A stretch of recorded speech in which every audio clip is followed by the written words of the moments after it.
What's up, everyone, and welcome into the Buffalo Sports Collective. It is Wednesday, August 2nd, 2023. As always, I am PK alongside my co-host, Phil. Phil, I think I'm going to start the podcast the same every week until it happens. I've yet to get my free Timbits from my face being out there. 2 YouTubes and a reel now, and still have yet to get my free donuts. I don't know if you're making out any better, but I'm pretty disappointed right now. I'm not. I feel like you have to wear the exact same clothes you wear on as well. That's fair. But also, it helps when I have one pair of clothes. So. It's true. Have we done a YouTube short yet? You mean the YouTube Reels? Yeah, YouTube's version of a reel? Yeah, that came out on Monday, and still nothing yet. Still nothing. Still maybe early, give it a full week, but we're there, so. We're 2 weeks in, yeah. Dang it. Give it time. It's very disappointing. So if you want to help us in our journey to get free Timbits from being recognized as YouTube sensations, you can remember to follow us on Facebook, Instagram, and Threads at Buffalo Sports Collective, and on Twitter or X. I think it's officially X now, but I don't know if you tweet or X when you send out a message, but we'll find out. Stay tuned. Buffalo Sports Co. Don't forget to subscribe to our channel wherever you listen to podcasts. Check out our website at buffalosportscollective.com and look for the time breakdowns in the description of the show. Phil, we'll start with the Buffalo Bills here. It's been a week of practice, been a week of camp so far at St. John Fishers, and my biggest question to you is, what is your biggest takeaway so far after one full week of camp? I know we're recording Monday night, but when this comes out, it will be one full week. So I guess what are some takeaways or the biggest thing that you have taken away from, training camp with the Buffalo Bills and their journey to win their first Super Bowl? Yeah, and I think the two I'm going to start with seem obvious, but I think the other day when I was reading that they were doing a really good job, I was like, oh, it took me a second to realize that those players need to come back and continue to excel and do extremely well, and that's Allen and Diggs. And seeing the chemistry they have, seeing Allen be talked about as, returning really well and just playing at a high level already, looks really sharp, looks really good. That sounds really good, and going into camp, that's not someone you ever really care about. You don't ever really think Allen, Diggs, they're the ones that we need to worry about, because they're not the ones you need to worry about. But at the same time, when they come back, they need to be really, really good. Those are pretty much your offense. That's pretty much your team, especially Allen, but Diggs right there with him if he's poised to have another monster season. And you just, I don't know, I feel like they're overlooked because you expect them to go into camp ready and expect them to look really good, but so much can happen in an off season, and you don't want to say that any player at their ages would start regressing already, but it's sports. It can happen pretty easily, pretty quickly, so it's just a weird thing to say that Allen and Diggs are doing really well, because, again, it's what you expect, but at the same time, it's really good to hear them stepping right back in and being kind of mid-season form.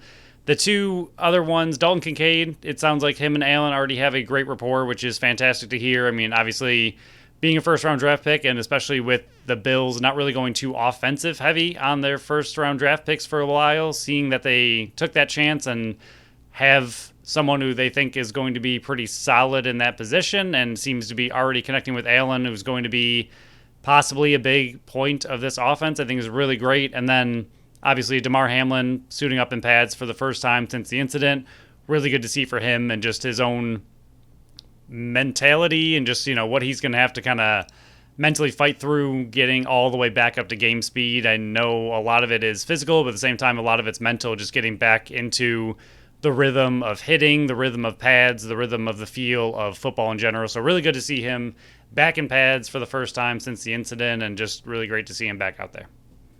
Yeah, I completely agree. I mean, seeing it's been, I think I saw the tweet, or X. I don't know. I'm just going to say tweet because tweet's X fine for now.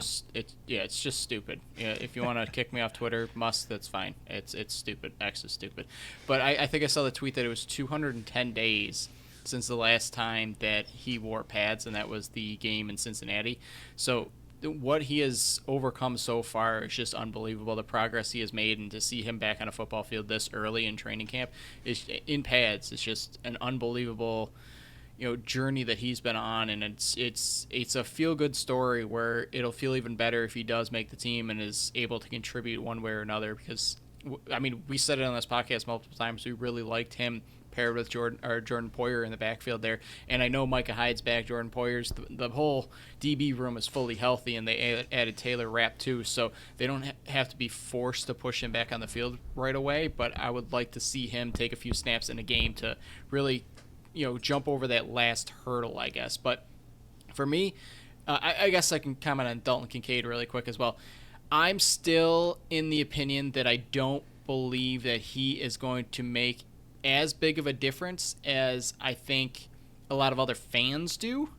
I still think he's going to be a key contributor in the offensive game, but I think he's probably going to be like the fourth or fifth option. I don't think tight ends are just not known to put up big numbers in their first year, and I'm going to lean with history rather than what I'm seeing at camp. But the man just doesn't drop the football whatsoever. It's truly unbelievable what this guy does. But my three takeaways really quick. I'll run through them really quick. My biggest one, I guess not my biggest one, but I guess I'll run through my top three. My number three is Osiris Torrance is getting run with the first team as a right guard, and I know Bates is getting more work in the center, and Morris is getting more of a break. At least that's what it's been Sunday, Monday. But seeing any run by Torrance, he seems like he's jumped frogged over David Edwards, Pottinger, and he's in a stiff competition right now with Ryan Bates. So I am big on Torrance. I would love to see him win the right guard position and have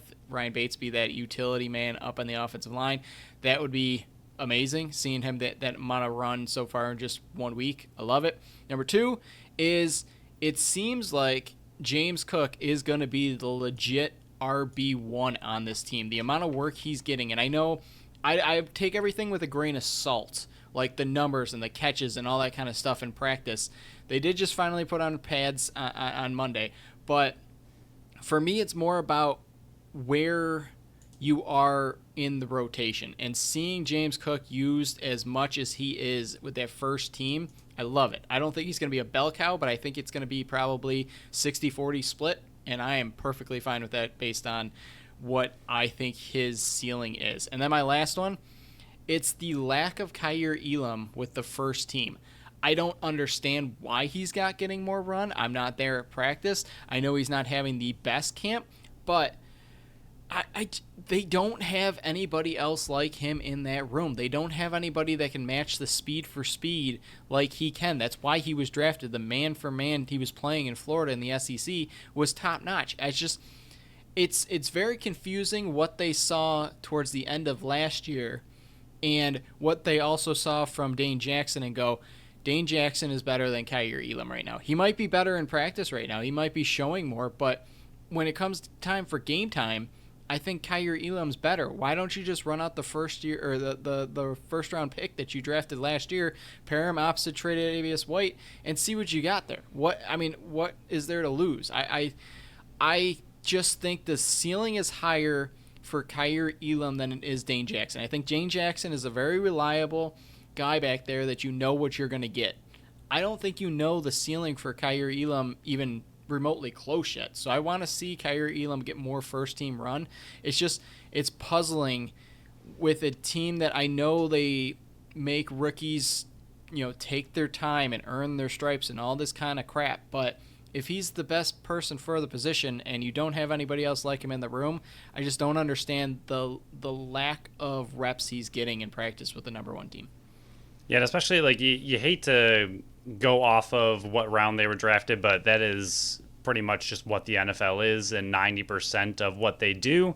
I mean, teams talk about the amount of, draft capital they have invested in a certain player. Happens all the time. It's a humongous part of what the NFL is, and exactly what you just said with Elam being a first-round pick, he's the kind of guy you want to develop, you want to do really well, because then it shows your scouting team, it shows that B knows what he's doing, the scouting team knows what they're doing, and that's a kind of investment that you want to watch grow, and you want to, do extremely well and succeed, and for them not to be giving him that opportunity. And again, I completely agree with what you're saying with like Dane Jackson, his size. We did it, I think, on the last podcast where we kind of compared the CB room and that Dane Jackson and White are pretty similar, and then Elam and Spector are pretty similar in size, but Elam is a bigger, more physical type cornerback than a Tre'Davious White or a Dane Jackson. So you have that, kind of just different physical element that he brings that Dane Jackson can't really do, even if Dane Jackson is a pretty good cornerback. So I agree. I don't know why they're not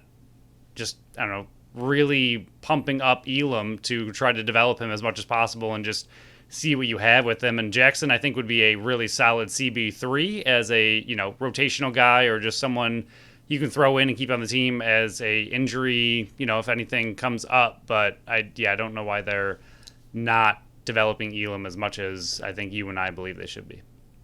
Yeah, I think the only other one is really the middle linebacker position. I have no idea. I don't know what they're going to do. It seems like Terrell Bernard has the edge over Dodson, but, it doesn't seem like Spector is going to do it. He's got the right size and the right athletic frame to do it, but it seems like Bernard's going to give has been getting the most opportunity, followed by Dodson. So that's going to be another position where, so far in camp, that's the biggest question mark for me, is what is the middle linebacker? Who's going to be replacing Tremaine Edmonds? I think it's going to be a collective of guys, and I think it's going to be, bringing the safety down to the box as well, and you're going to have to rely on Matt Milano a ton more than you have in the past. And yes, he's an all-pro, and he can definitely do it, but you're definitely going to need at least some reliable body next to him. And I'm not saying that the draft picks for Brandon Beane are going to come back to haunt him, but those quote-unquote luxury picks that you've made of Terrell Bernard and Dorian Williams, who's now backing up Matt Milano to start his career right now. But it's I think not going out and getting a guy like Bobby Wagner or any of those other middle linebackers that were out and available to bring in for this team that's in a win-now mode, to go into the season where you have to advance further than the divisional round in the playoffs, and to not have a legit option that is a sure bona fide starter for your middle linebacker position for a team that relies on two linebackers on the field all the time. It's a bit nerve-wracking in my opinion. Yeah, I completely agree. I do think, like you said, that they're going to probably keep it a rotation until somebody stands out in the middle of the season, if somebody really takes over the job. But I think one of the advantages the Bills have is that they do have Hyde and Poyer, exactly what you were kind of saying, that you're going to need one of those safeties to come down and support quite often. And luckily, they have two that are extremely good at what they do. So they have a little bit of a luxury of having two really solid safeties who know how to play not only their position, but know how to play off each other extremely well. So I think that is helpful in kind of, molding your team and allowing some of these middle linebackers who aren't showing a ton yet, a little bit of, breathing room, or a little bit of room to make some mistakes because they know who's behind them and that they can trust them that much. But I do agree. I think it's going to be an interesting area to watch as the defense develops, and possibly something we might be complaining about or asking for a trade for early to mid-season if it's not looking very good. So, like we said, spring training, or God, Phil, I knew I was going to do it. Was it baseball? Training camp is underway right now. We're a week in. Preseason games are going to be starting up very shortly, and this is a good transition. That means, Phil, we are getting closer and closer to fantasy football time. You know what that means. We are bringing it back this year for real this time, and we're going to be calling it a little bit differently. It's going to be a much more smaller sample-sized thing, and we're calling it Fantasy Blitz, and it's going to be about a 5-minute max segment for us, and you're going to have to try to hold us to that 5-minute max, because if anybody's been listening to us for 2+ years, we can ramble on about pretty much anything, but especially fantasy football.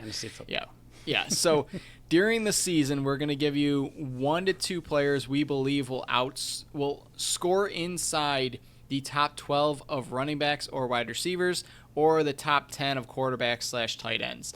And they have to be currently ranked outside of that for that week. So we're looking for a guy that's ranked like 20 that we think has a chance to be inside the top 12 of running back or wide receivers, or a guy like 15 for the quarterbacks that's going to be scoring inside the top 10. And we're going to keep track. We're going to score all year long. All our numbers and thoughts are going to be based off of half PPR scoring, which means you get a half a point per reception. That's PPR, point per reception.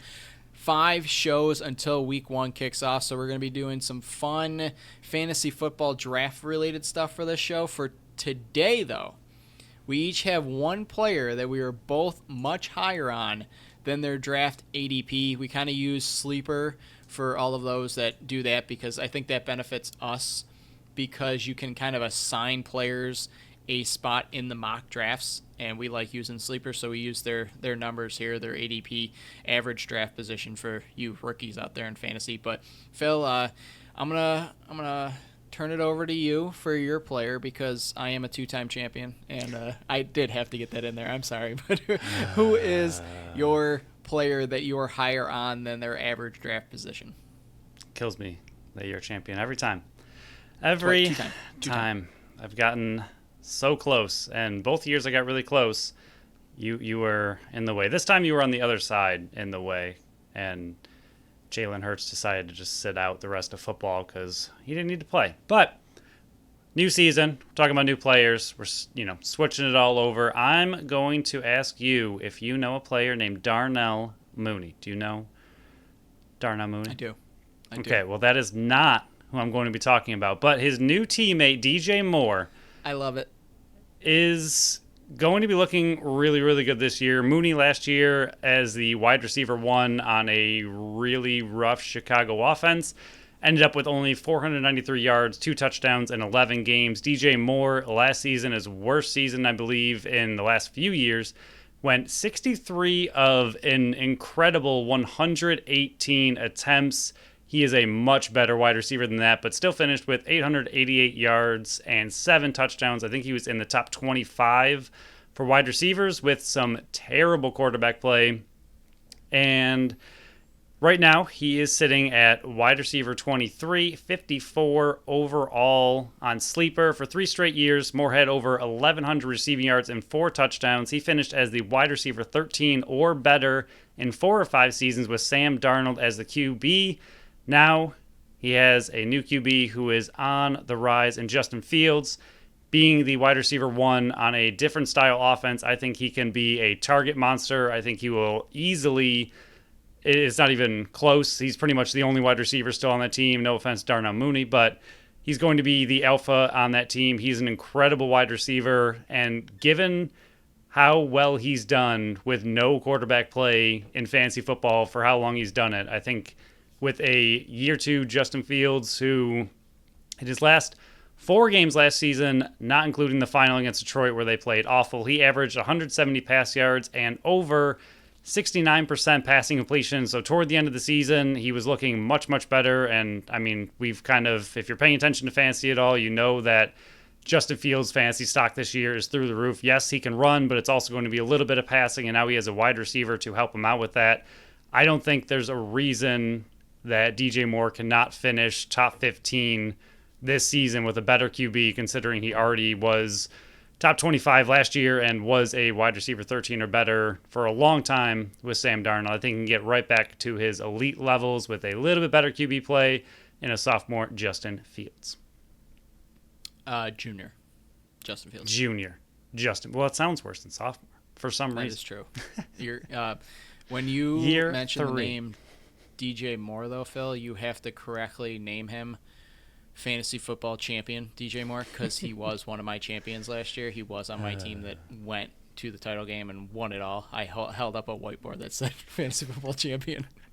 Oh DJ gosh. Moore, you now can't see it, but I gotta get a whiteboard now. That's the other weird thing about us doing videos, that we still can't see each other. We still can't see each other. It's someday. It's in the works. It's in the works. We got a small budget, Phil. It's a lot of processing power for our little computers. It really is. But I definitely agree. I think he has the best quarterback he's had in his entire career, and you read off the numbers of what he's done in his career so far with the quarterback play he's had. He's going to go to an offense that, might not pass a lot, but he's going to get like 25 to 30% of the target share, and I love that, and that's somebody that I would be targeting. I think he's going to be, and he is being overlooked because of the offense he's in, that is more of they kind of see the quarterback and just go, hey, he's just going to be running a lot. Why would we draft DJ Moore? But Justin Fields, year 3, that's usually when the quarterbacks kind of take off. That's what happened to Josh Allen. That's what happened with Jalen Hurts.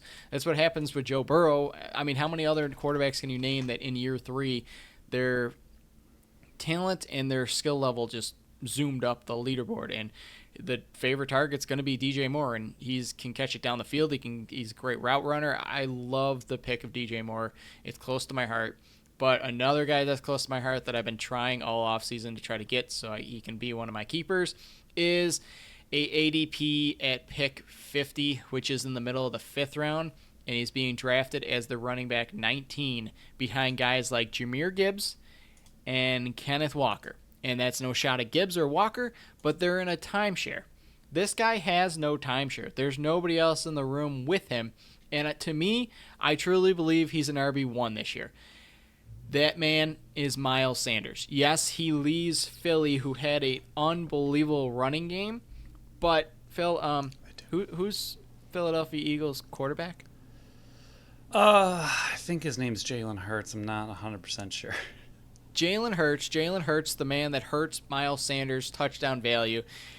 Sanders just didn't score a ton last year because when they got down, they just did the push move and Jalen Hurts scored all the touchdowns. There's no more Jalen Hurts with the Carolina Panthers. Miles Sanders is a 3-down back. He's going to be targeted nonstop. He's got a rookie quarterback, so you know what that means. Running backs are going to be helped, and they're going to be targeted a lot. There's no true number 1 wide receiver on the team. I absolutely love Sanders. Their number 1 wide receiver right now is Adam Thielen, the man who lost a step the last 3 years in Minnesota, and Carolina just paid him a boatload of money. They got DJ Chark back there, and they drafted a guy named Jonathan Mingo, who, yes, I'm very high on Mingo, but he's a rookie wide receiver, and they don't take off for quite a while, if ever, in your rookie year. So Miles Sanders, I think being drafted as late as he is, being drafted RB19 when I think he could be an RB1, that's a massive steal, and somebody that if he isn't kept in our league, I'm going to be hunting and crying and begging for him to fall to the number 10 spot for me, and which stinks because failure draft from the 8 spot, so you can crush my hopes and dreams. And I will, hopefully. Yeah, I do really like the pick. I mean, there's players like this, and honestly, I've been doing a few mocks recently, and just I feel like in the offseason, I forgot how much movement there was, and there seemed to have been a ton of movement this offseason with a lot of big names like DJ Moore, like Miles Sanders, flying around, going to different teams, and you kind of just look at a guy, and you're like, oh, I don't really, I'm not really interested in that player, and then you find out he's on a different team. You're like, all right, well, it's a little bit different, and Miles Sanders is just a name that doesn't inspire all that much, but he was good last year, yes. The Philadelphia Eagles have arguably the best offensive line in the entire game of football, so that helps quite a bit. But like you said, his touchdowns were hurt by Hurts himself. An incredible QB, and hopefully I get him back. We'll see what happens there. But overall, yeah, I think Miles Sanders he's one of those players that, again, he's not very flashy when you think about the pick. But at the same time, I do agree that he should finish much higher than his current ADP and his current where he's being ranked as a running back. I think he could be top 15. I don't know if he'll crack top 10, but he's got every opportunity to kind of take it over there and run away with it in Carolina. And I like the pick. Thank you. So this was our first segment of Fantasy Blitz. It seemed like it was more of a fantasy delayed blitz because we're gonna be working on trying to limit the timeline. But I think this was a very great start to Fantasy Blitz, and I loved both of our names. And I hope that people out there that aren't listening to the show or that are listening to the show won't listen to this section of it if you're in our fantasy football leagues, because these are 2 players that I would be targeting and am targeting. And again, it stinks that Phil's drafting at 8 and I'm drafting at 10, because that means he can steal any of these players from me before I even get an opportunity. So, Phil, don't do it, please. I will. No, stop. You have 2 championships. I want back-to-back. I want 3. 3 and 7. 3 and 7 years and back-to-back. I'd be the first team to do it. I just want 1. But Phil, we'll move on to our final segment here, the Buffalo Bandits. Yes, we are recording Monday night, which means fantasy or God, Phil, it's a weird Monday, like You'll I said. get there. But free agency has not officially opened yet, even though there's been a ton of moves made, re-signing guys are getting franchised. There's been a ton of trades. We kind of went over a ton of stuff already. Last week we went over all the UFAs. A lot of those guys just re-upped. I mean, we're gonna go over the Buffalo Bandits moves so far as of Monday night. But, I mean, Eli McLaughlin got a 3-year deal with Colorado. They franchised Dylan Ward. Shane Jackson got a 3-year deal in Georgia. A few other names that we thought might be on the move, but, re-upped with the teams they're at right now. But let's focus on the moves that the Buffalo Bandits have made so far. Again, recording Monday night. Next Wednesday, we'll go over all the moves in the NLL. Timeline just didn't work out for us. I don't know why they just couldn't push this back one more day. But, we will go over the moves the Buffalo Bandits made. They re-signed Frank Brown to a 1-year deal. They re-signed Nate Kuznetsnikov to a 2-year deal. He was a protected practice player at the end of last year. Steve Priolo, just Monday afternoon, they re-upped him for one more year. Ian McKay and Chase Frazier, they got qualified plus, which means that no other team can try to put a RFA offer out to them. And then Dane Smith was franchised. He was franchised last year. He's franchised this year. So all of those players are coming back. You're keeping the nucleus alive. As of Monday night, there's still a few UFAs out there in Matt Vince, Ethan O'Connor, Kyle Buchanan, and Nick Weiss. But what are your thoughts on those moves that have been made so far? Those 3 signed, sealed, delivered deals, the 2 qualified players, and then Dane Smith getting franchised. Dane Smith was an obvious one, so we can kind of skip through that. Obviously, he was going to come back in some way, shape, or form. I guess it's not completely obvious. You never know. There's always a little bit of doubt that a player could be on the move in some way, but he is, pretty much all about Buffalo, and Buffalo's all about him. So great to see him franchise and come back. Steve Priolo was a huge one to get locked up for another year, especially coming just a little bit before we recorded this at this point, and just really great to see. I know you weren't too worried. I don't think I was overly worried about him not coming back, but at the same time, it's still really good to see him officially signed, and you don't have to really worry about that, and he still is a gigantic part of this team. So I think him and Dane are probably the most, the biggest names on this list, even though Ian McKay, Chase Frazier are obviously a massive list as well, names on this list as well.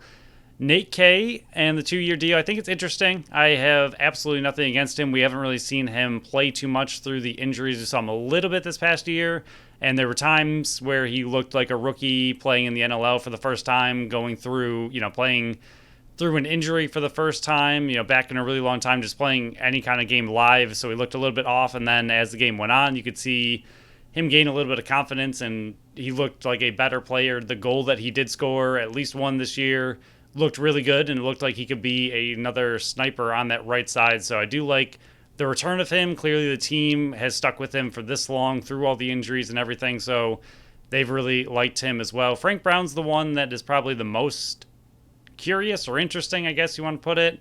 Didn't play a ton last year, played toward the end of the year. He's been going through a lot of injuries the past few years, and he's a player that I think if he can be healthy into the season, stay healthy, I think he can be a difference maker on transition, that kind of bigger body transition player who can play defense and also move the ball pretty well. So I like him. I just want to see him finally be healthy for not only the Bandits, but for his sake as well. He's gone through a lot of injury issues. So I think it'd be really great to see what he can bring to the team as just a depth player or even a starter on transition.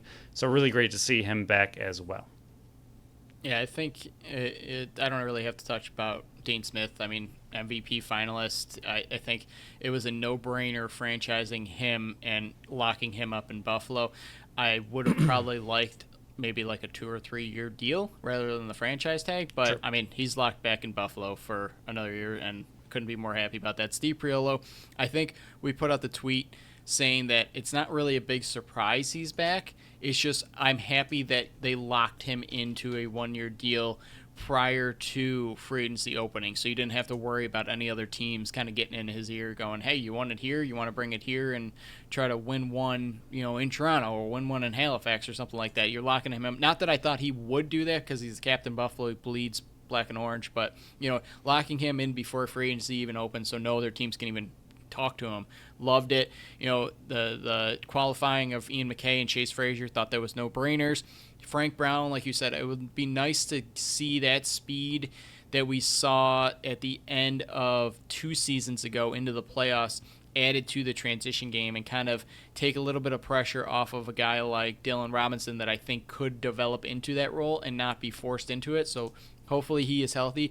But Nate Konechnikov, I'm less concerned about the length of the deal because he could be released and then signed to the practice squad like that at the end of camp.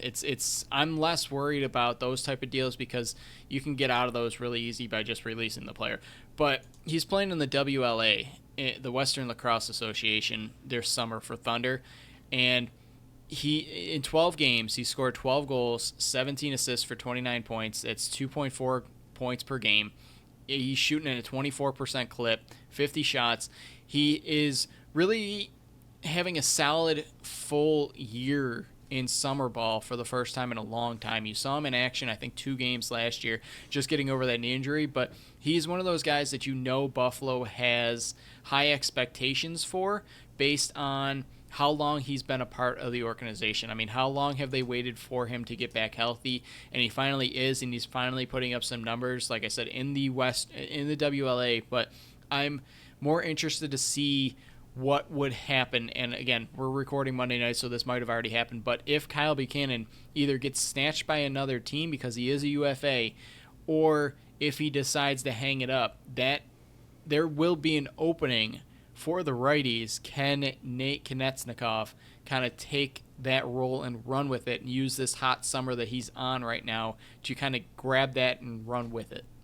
Yeah, I think he's a similar type of player that Buchanan is. Obviously, Buchanan is a veteran who's been doing it for a really long time and is an absolutely incredible player.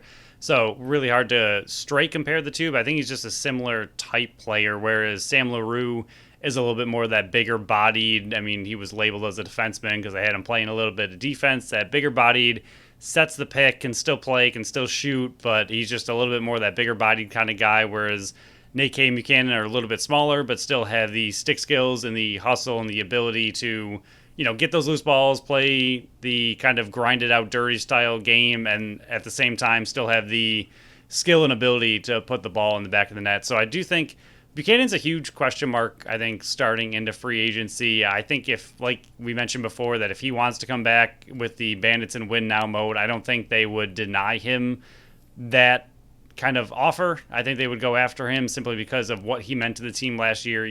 He proved that he still absolutely can play lacrosse, and at the same time, we saw in that free agency primer that the idea of him being on a different team, we'll just put it that way, is not great for Bandits fans because he still has so much to offer that you wouldn't want to see him from a different team. So if he is willing to play again, I would be, I guess not concerned, but I think it'd be interesting to see if the Bandits wanted to walk away. I mean, yes, they have a dominant offense and a really good right side, and if you want to give these young guys like Nate K or Sam LaRue an opportunity to take that role and run with it, I wouldn't be completely against it. But I think if Buchanan wants to come back, I think there'd be a spot for him given what he did last year. So I think that's just a huge question mark going into free agency is, will Buchanan be back? Will he hang it up? Is he going to go to a different team? And if he does, exactly like you said, it leaves that right side open, and we still aren't even near the draft. So, I mean, that's another opportunity for the Bandits to possibly address it in the draft. But I think it just opens up competition on this roster that we have not seen a lot of in a very long time. So, Phil, we mentioned Dane Smith and Steve Priola are going to be back with the team.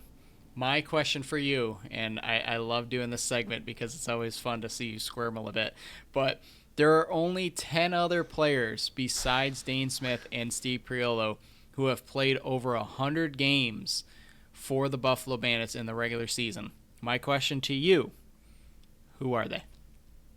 Doesn't even sound like that many games. It really doesn't, but I know, like I understand the season, right? The season's 10, expanded 12, quite a bit, yeah. so I get that it is a lot of games, but it does not sound like you're telling me 8 people outside of those two have played over 100 10. games for the Bandits. Oh, 10 There more? are 12 total. Ah, okay. 2 of them are Dane Smith and Steve Perillo, so there's Even 10 still, others. with the Bandits' 30-year history, I feel like you'd think it'd be more. But Right. anyway, okay. Whew. We'll start with the 2 easy ones, I hope, and Johnny T. and John Mark Sparus is 1 at Stainhouse. 306. Mark Stainhouse is 2 at 254. Okay. We're off to a roaring start. Okay, who else was on the team? The Kilgores? Which one? Oh, there's only one of them. Okay. Rich. Rich Kilgore is tied with Steve Priolo for third with 200. Wow. Okay, that's a little more than I thought. Jay Thornbird, was he one of them? He is not on this list. Son of a B. Okay. Dietrich. Dietrich is also not on this list. Is there a goalie on the list? Jay Thornbird is at 92 games played. Steve Dietrich is 89. And no, there is no goaltenders on this list. Interesting. I was close-ish. Okay. Wow. This is the part I hate. Like, there's so many obvious answers, I'm guessing. And that's why I don't like this game at all. Okay. Any other current players? I highly doubt There it. is one other current Buffalo Bandit on this list. Wow, that hurts. Here, I'll give you, maybe this will jog your memory a bit. Dane Smith comes in at 6th with 161. So you are looking for 5th, 7th, 8th, 9th, 10th, 11th, 12th, and 12th. Burnsy hasn't been here that long. Byrne has not been here long enough. He has played in, and I can pull that up really quick. He has played in 71 games, which is good for 25th. I didn't think so. I was just thinking, you mentioned Dane. I was like, all right, who's his dynamic duo? Man, currently on the team, that hurts a little bit. It's not Buchanan, because he hasn't been around that long. Not Vince. Weiss has been around? Maybe? Weiss is number 11 with 111 Hey. games. All right. He was the one I was mainly thinking. All right, so now we're inactive. That's much tougher than There is one active. player on this list that is currently active. He just does not play with Buffalo anymore. Oh, my God. Okay. Can I have the team he's on? I'll give you this. He left last year in free agency. Left the Bandits? He left the Bandits in free agency last year. Brown now. That is correct. He is number All right. 7 at 135. All right, so I'm missing like 9,000 players still. There is one that just got re-upped as the head coach for a team in the Eastern Conference. Yikes. There's not even that many teams. I can't even pick that out in the slightest. Re-upped as a head coach. This is brutal. They We're gonna finished as the 3rd seed in the East last year. Oh my God. Is that Halifax? It is Halifax. Why can't I think of their Who is coach? the head coach? Why can't I think of their head coach? Yeah, that guy.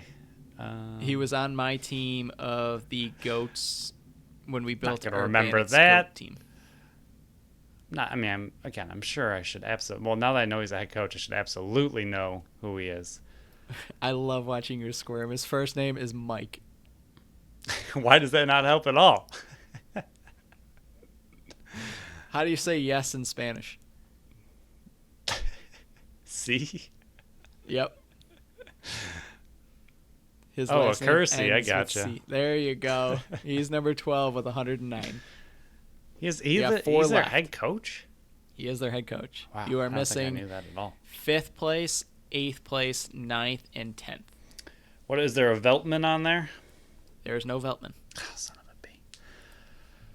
Okay, I'm trying to think back to when we did the goats and like who was at the top of the stats for all these things.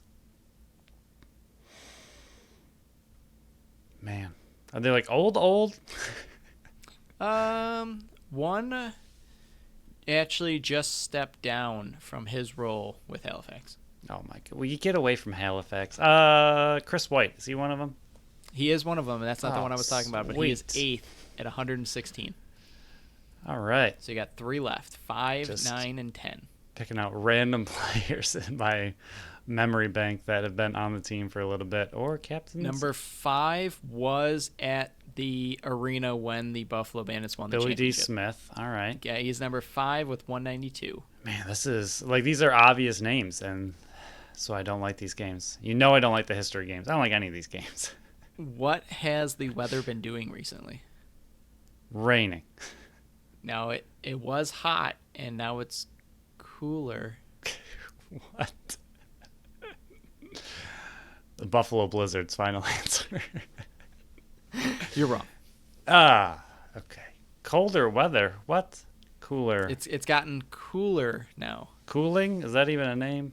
Kyle Cooling, 9th at 113. Wow. I don't even know where I pulled that from because I have no idea who that is. I feel like I knew Cooling was a name, but wouldn't have guessed it. You're just missing 10th place. His name is the first name, same as mine. Okay, Patrick McCready. Pat McCready is 10th at Speedy. 112. Man, I do not like these games. I love making you do these games, though. It's the worst. It's the absolute worst.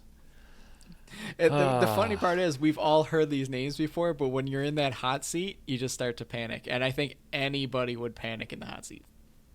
I mean, there's definitely people who know their Bandits history better than I do. I'm not even going to try to sugarcoat it in the slightest. I know a little bit more of their modern, but as far as their history goes, I'm sure there are plenty of diehard fans who got me beat. But yeah, like you said, once you're in that hot seat, all these names just disappear immediately. Yeah, you go blank.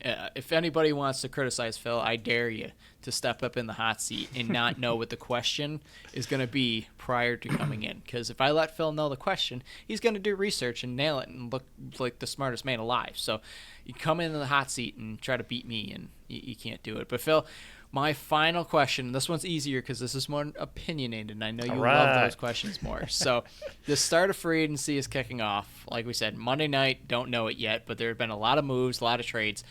Who do you think is the biggest threat to the Bandits in the East next season? And I know a lot of teams have made a lot of moves. There's been a lot of trades, some new acquisitions, some guys re-upping. There's been some retirements, but just who do you think is going to be the biggest threat to the Bandits in the East as of now next season? Yeah, I see the notes here, and sadly, I don't like when we agree because then there's less discussion when we agree. I'll fight you. And it's That's just, fine. That's fine. I'll fight you on this. You're going to fight me on your answer that you also agree with? That's true. I can twist anything. All right, I guess I will wish you good luck in arguing yourself about me agreeing with you. But yes, for me, it's still Toronto. I really don't know. I know the Bandits were good, and I'm just going to kind of keep telling myself that they can play like that whenever the heck they want to. But to be honest, we talked about it a lot after that series was over. We don't really know what happened in Toronto in playoffs. I don't know what that team was and who we were watching. I was expecting much more of a fight, very similar to the year before, where you're winning, within the last milliseconds of 2 games in a row. You're barely beating them out. 2 extremely equal teams. I expected more of that battle. I don't know what happened in Toronto in playoffs, but throughout the entire season, Toronto was the team in the East. They were going to be the best in the East. And then, again, I don't really know how Buffalo, if we really look back at that season, ended up getting the first overall seed in the entire NLL, given the season they went through. And teams like Toronto and Halifax were playing very well. So I don't really know what happened last year.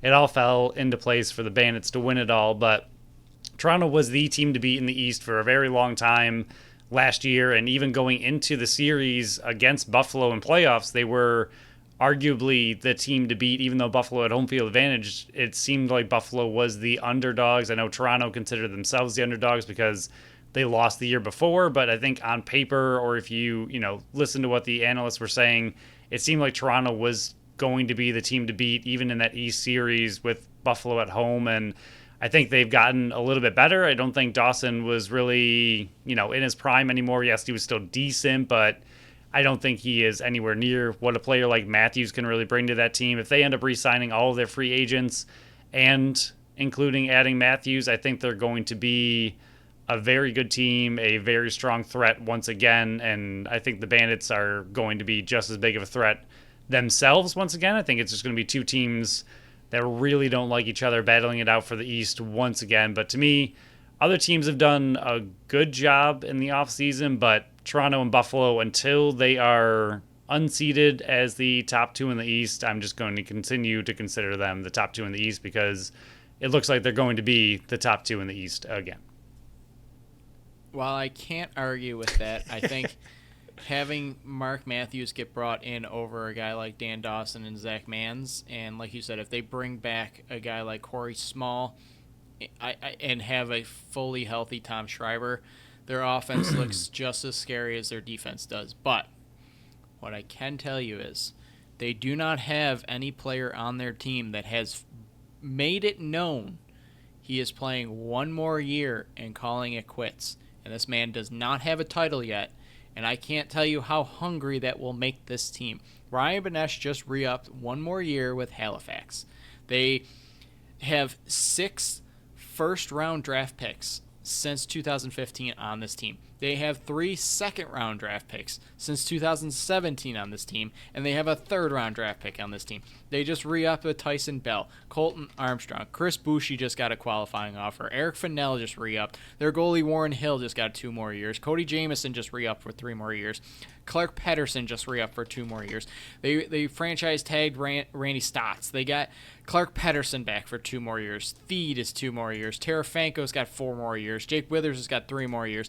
This team, if they can put it all together, that offense is absolutely terrifying. If they can get the defense with Hossack back there and Warren Hill can play reliable in net, this offense can be such a threat in the playoffs. And I know that they have ran into Toronto at the worst possible time in the playoffs back years. I mean, remember the Challen Rogers pickoff and he went down the field and scored that game-winning goal in overtime and in last year's playoffs, 2 years playoffs, I apologize. I am very nervous about the Ryan Benesch saying that this is his last go-around. This is his last year. He's not going to come back for the final a year after this. This is his final year. Those guys are going to be so hungry. The length of deals on this team, they're going to be locked in step for years to come. I think they're just 1 or 2 pieces away from being a legit top threat team in this league. If they can go out and get another defender in free agency or in the draft or even in a trade as well, this team is right there. I mean, they have the talent, they have the abilities, and the hunger as well as everybody else. I mean, who wants to be a team that's been 1 and out 3 straight years? I think Halifax is right there. I think they're just a defensive piece away from being right there with Toronto and Buffalo. Yeah, I don't like that I like Halifax as much as I do. I like a lot of their players, like Hossack, like Withers. They have some ridiculously good players, especially on offense, like you mentioned. The big thing to me with them, which is the big thing with any team in the NLL, and you saw it for the last, 2-3 years plus, that the big thing you need is an incredible goalie to really put you over the hump and kind of get you there. I don't know. I'm not saying Warren Hill's a bad goalie by any means. He is a good goalie. He's definitely a serviceable goalie. And again, we've seen plenty of teams have goalies much worse than him. But he's not a Matt Vince. He's not a Nick Rose. He's not a Del Bianco. He's not a Dylan Ward. So those are the teams to me that are still going to be the ones to beat because they have that extra piece. And again, we saw it in finals with Matt Vince only allowing 4 goals in that last championship game, which was just unbelievable. And he played unbelievable throughout the entire playoffs. I think that's all they're missing to me. I think they have the defense, like you said, maybe one more defensive piece. I think their offense is beyond incredible, especially it's just stacked on stacked on stacked pretty much. And then they have the transition game. They have a full team. I think Warren Hill, and again, I don't think Warren Hill's a bad goalie. I think he's good, and I think this team has the offensive firepower, like you just mentioned, to get past maybe that kind of weakness. But I think when it comes to playoffs and going really, really far, I think you need the Vince, the Rose, the Del Bianco type Dylan Ward goalie. And I think we've seen that for years now. I mean, Ward in back-to-back playoff runs has been incredible. Vince, for the last 3 years that he's been in a final, has been incredible. Nick Rose has gotten them to the East Division final back-to-back years because he's incredible. And Del Bianco, sadly, his team just isn't quite there yet, but he also played ridiculously incredible in that 3-game set against Colorado and almost got himself into the finals himself. So I think, to me, more than anything, especially because we have the history of it, the goalie is the biggest difference maker when it comes to playoffs. But as far as how that team is looking, I think I agree with you. They are a scary team. They're a very complete team. They're a good team. I think we've been scared of them a little bit for a few years now as well. They've been right there with Toronto and Buffalo as top teams. Rochester, I don't know what Rochester is, to be honest with you. I don't know. They started so hot last year, then they completely fell off, and then they just ran out of the building against the eventual champions in Buffalo. So hard to say with a young team, what they are. They're kind of just hard to judge going into this next season. Are they going to be that team that was 6-0, or are they going to be the team that, I forgot what they finished, 1-5 against some not very good teams down the stretch, and then again got demolished by Buffalo. So they're a tricky team to judge where they might finish. I think Georgia might end up being the biggest riser in this offseason, or just in this next year, with how they finish their season on a much higher note than a team like Rochester. And then Philly has added some pieces as well in the offseason. So I think the East is going to be interesting. I think the top three have been the top three for the last few years. I know, again, Rochester was up there for a while last year, and they were making things very interesting. But I think Halifax, Toronto, Buffalo are the top three going into this season, and I think they've been the top three for the last few years now. Yeah, I think with Rochester, they're bringing everybody back. I mean, you're talking about. I understand about and completely agree. I mean, history tells it. You had the 4 goaltenders that made it to the semifinals last year. You need a goaltender in this league to win it, but in a 1-game do or die, that's what's terrifying to me facing a team like this, because if they get hot at the right moment, you can coast through the playoffs. Well, not coast, but you can run through the playoffs and with a hot goaltender. I mean, we've seen it in hockey all the time. You can see it in lacrosse also. Rochester, I think they get kicked in the teeth. And it's about how you respond. They still made playoffs. They still were the 4th seed. I think that's just a young team growing. I mean, how many pieces are under 30 on this team? You got Rylan Hartley is going to be playing again. Connor Fields was just unbelievable. Ryan Smith's going to be going into his 3rd year. You got Rylan Reese and Matt Gilroy in the transition game. It's a big threat. You got Curtis Knight, who's still there, and then they just brought in and signed up for 2 years Thomas McConvey, who was the first overall pick last year.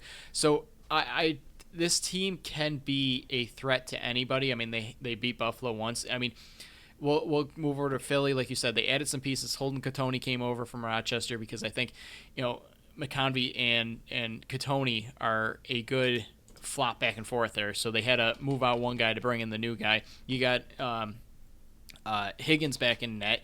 You're going to have – they just re-upped with Mitch Jones, so he's there for 2 more years. And then you got Joe Rezzateris already there. So that offense is good. The defense is up and coming. I think Philly could be a scary threat for a wild card team.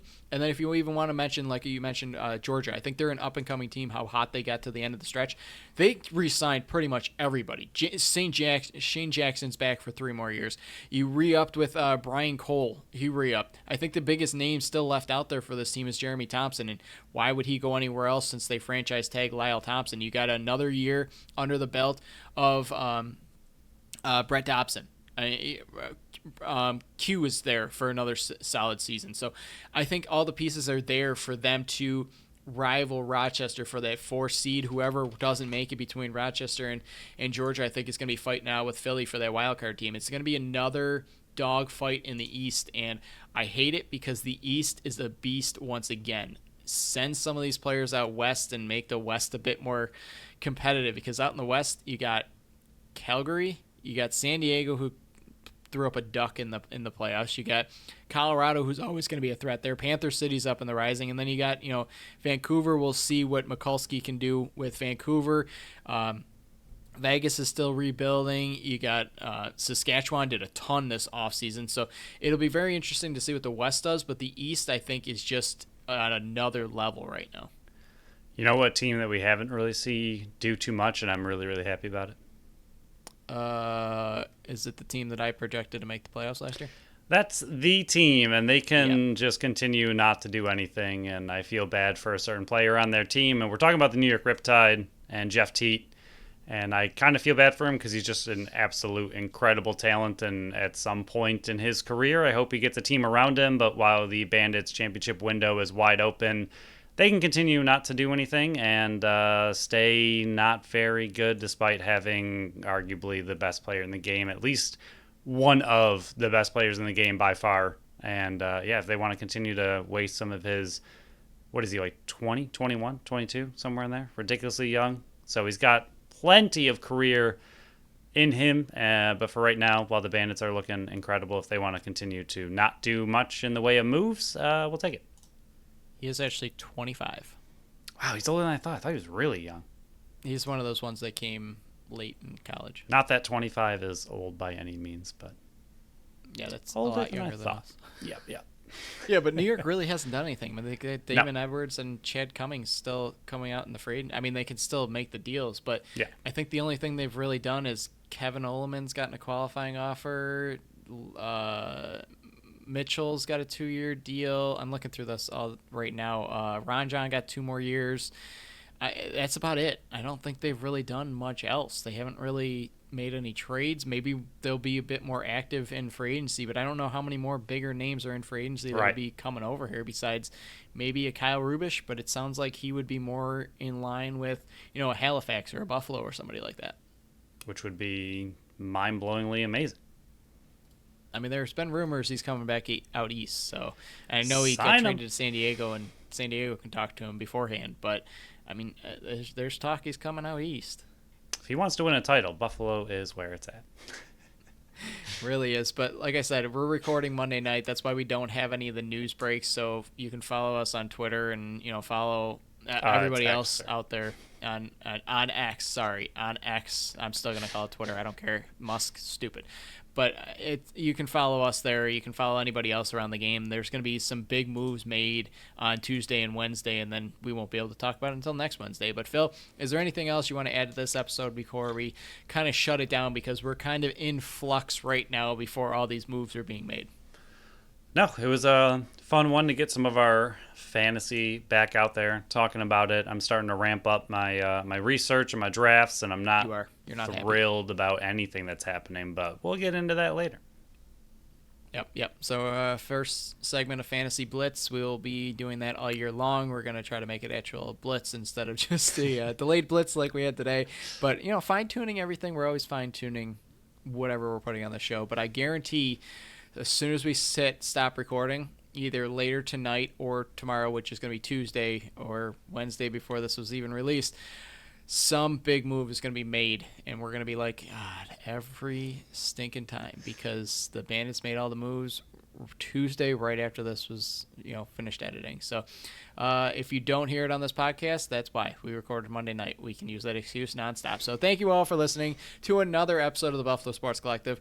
Follow us on Facebook, Instagram, and Threads at Buffalo Sports Collective, and on Twitter /X at Buffalo Sports Co. Visit our website at buffalosportscollective.com. Subscribe to our channel wherever you listen to the podcast, and make sure you leave us a review on Apple and Spotify because we love it, and we love to see those 5-star reviews.